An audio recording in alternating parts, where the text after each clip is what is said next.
Assalamualaikum warahmatullahi wabarakatuh. Halo sanak segalanya, saya M. Asganur, salah satu mahasiswa Fakultas Keguruan dan Ilmu Pendidikan dari Universitas Mula Warman. Di video kali ini saya akan menjelaskan tentang kondisi masalah pembelajaran dan juga evaluasi dalam pembelajaran. Yuk kita simak. Kita masuk ke poin pembahasan yang pertama, yaitu tentang kondisi masalah dalam belajar dan pembelajaran. Kondisi masalah belajar dan pembelajaran merupakan bidang studi yang mendalam tentang faktor-faktor yang mempengaruhi proses pembelajaran siswa. Kondisi masalah belajar meliputi aspek-aspek seperti lingkungan fisik dan sosial di mana pembelajaran terjadi, metode pengajaran yang digunakan oleh guru, serta karakteristik individu siswa yang dapat mempengaruhi cara mereka belajar.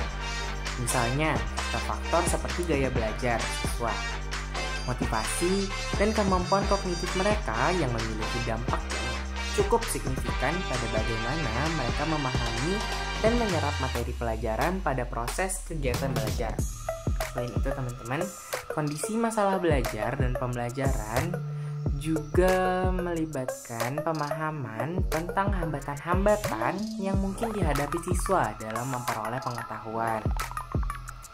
Nah, kondisi ini bisa termasuk kesulitan dalam memahami materi, kurangnya motivasi, atau bahkan masalah-masalah pribadi yang dapat mengganggu fokus siswa untuk mengikuti kegiatan belajar dan pembelajaran.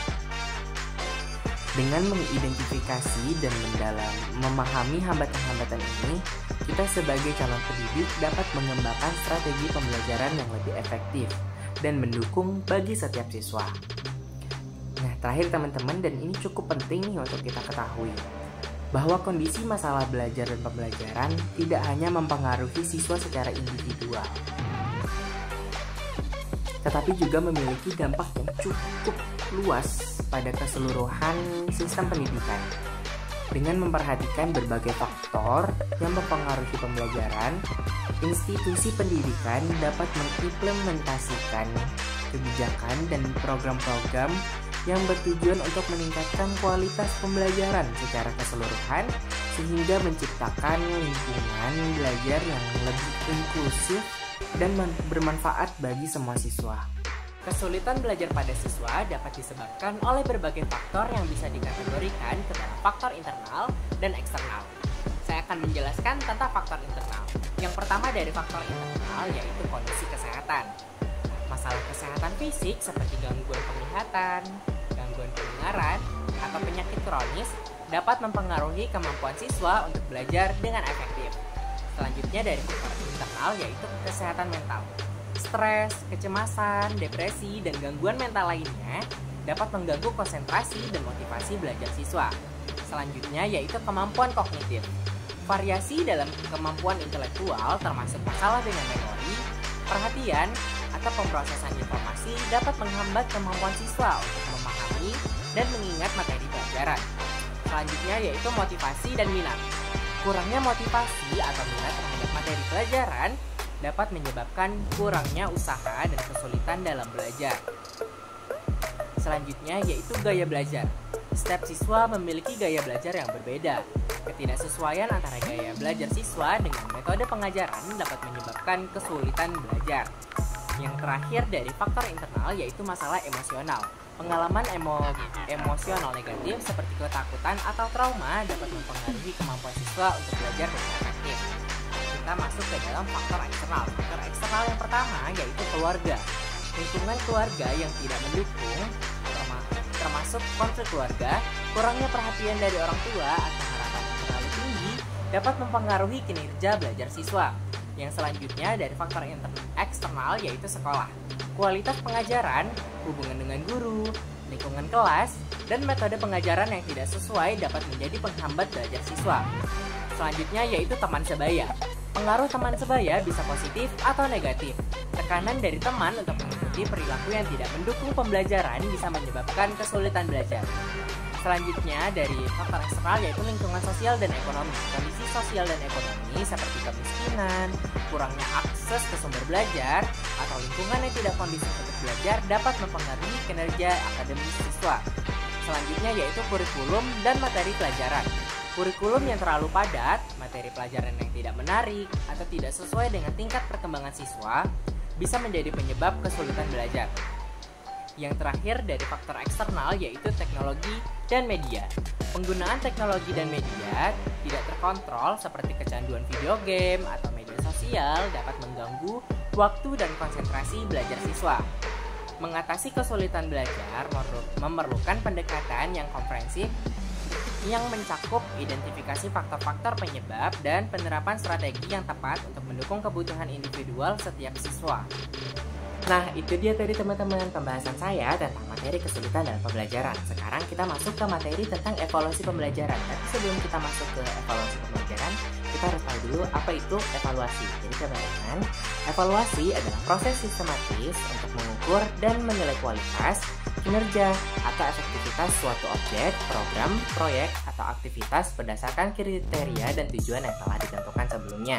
Dalam konteks pendidikan, evaluasi sering digunakan untuk menilai kemajuan dan hasil belajar siswa, efektivitas metode pengajaran, serta keberhasilan kurikulum.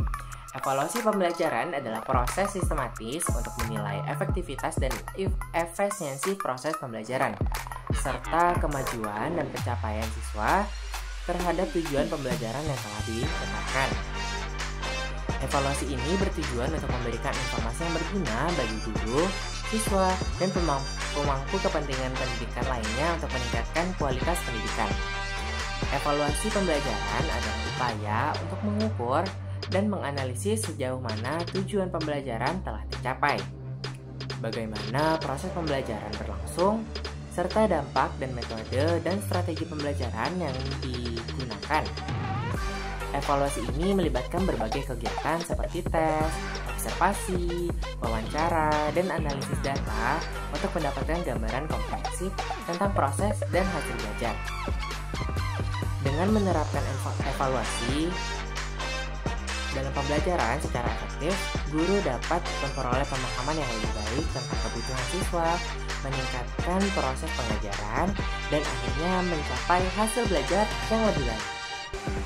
Evaluasi dalam konteks pendidikan memegang peranan ganda yang krusial.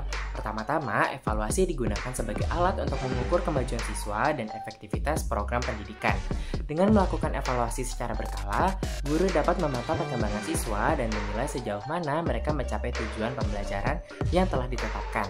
Selain itu, evaluasi juga memungkinkan sekolah dan lembaga pendidikan untuk mengevaluasi efektivitas kurikulum, metode pengajaran, dan strategi pembelajaran yang digunakan, sehingga mereka dapat membuat perubahan yang diperlukan untuk meningkatkan kualitas pendidikan. Yang kedua, evaluasi memberikan umpan balik yang sangat berharga untuk penyempurnaan pendidikan. Dengan menganalisis hasil evaluasi, para pendidik dapat mengidentifikasi kelemahan dalam proses pembelajaran dan mencari solusi untuk meningkatkan kualitasnya. Umpan balik dari evaluasi juga membantu siswa dan orang tua untuk memahami area di mana siswa perlu meningkatkan kinerja mereka. Dengan demikian, evaluasi tidak hanya menjadi alat untuk mengukur pencapaian, tetapi juga sebagai instrumen untuk meningkatkan kualitas pendidikan secara keseluruhan. Selain itu, evaluasi dalam pendidikan juga memainkan peran penting dalam pengambilan keputusan terkait penempatan siswa dan pengembangan program pembelajaran. Hasil evaluasi dapat digunakan untuk menentukan program remedial atau bantuan tambahan yang diperlukan bagi siswa yang memerlukannya. Di sisi lain, evaluasi juga dapat membantu dalam menentukan keberhasilan suatu program atau kebijakan pendidikan tertentu, serta memberikan data yang diperlukan untuk meningkatkan atau mengubahnya sesuai kebutuhan. Dengan demikian, evaluasi dalam konteks pendidikan bukan hanya sekedar alat untuk mengukur pencapaian, tetapi juga sebagai instrumen penting untuk pengembangan dan peningkatan keseluruhan sistem pendidikan. Melalui evaluasi yang tepat dan berkelanjutan, kita dapat memastikan bahwa pendidikan memberikan manfaat maksimal bagi siswa dan memenuhi tujuan pendidikan yang telah ditetapkan. Itu dia tadi teman-teman penjelasan saya tentang kesulitan dalam belajar serta evaluasi dalam pembelajaran. Semoga apa yang saya jelaskan bisa teman-teman pahami dan sampai jumpa di video lainnya. Wassalamualaikum warahmatullahi wabarakatuh. See you!